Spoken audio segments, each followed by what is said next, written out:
Hello दोस्तों, स्वागत है आपके अपने यूट्यूब चैनल ऑल एग्ज़ाम में। आज हम देखेंगे सेट नंबर 60। तो चलिए शुरू करते हैं। पहला प्रश्न क्या है?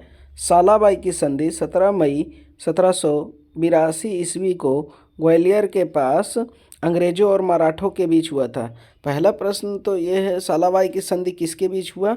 तो अंग्रेज़ों और मराठों के बीच हुआ। कब हुआ? तो 1782 ईस्वी में।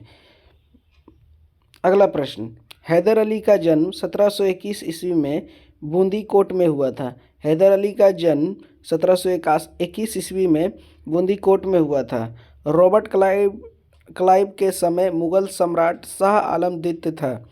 रॉबर्ट क्लाइव के समय मुगल सम्राट शाह आलम द्वितीय था। द्वैत शासन व्यवस्था को 1772 ईस्वी में वारेन हेस्टिंग ने समाप्त किया। द्वैत शासन व्यवस्था को 1772 ईस्वी में वारेन हेस्टिंग ने समाप्त किया।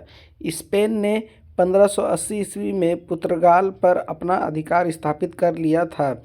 स्पेन ने 1580 ईस्वी में पुर्तगाल पर अपना अधिकार स्थापित कर लिया था। संभाजी शिवाजी का ज्येष्ठ पुत्र था।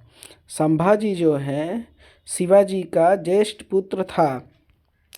पुरंदर की संधि 1665 ईस्वी में हुआ। पुरंदर की संधि 1665 ईस्वी में हुआ। मुगल वंश का अंतिम शक्तिशाली सम्राट औरंगजेब था।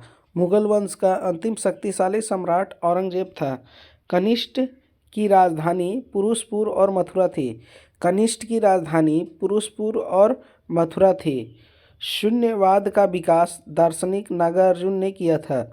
शून्यवाद का विकास दार्शनिक नागार्जुन ने किया था। समुद्रगुप्त को भारत का नेपोलियन B.A. स्मिथ ने कहा था। समुद्रगुप्त को भारत का नेपोलियन कहा जाता है, तो इसे किसने कहा था? B.A. स्मिथ ने कहा था।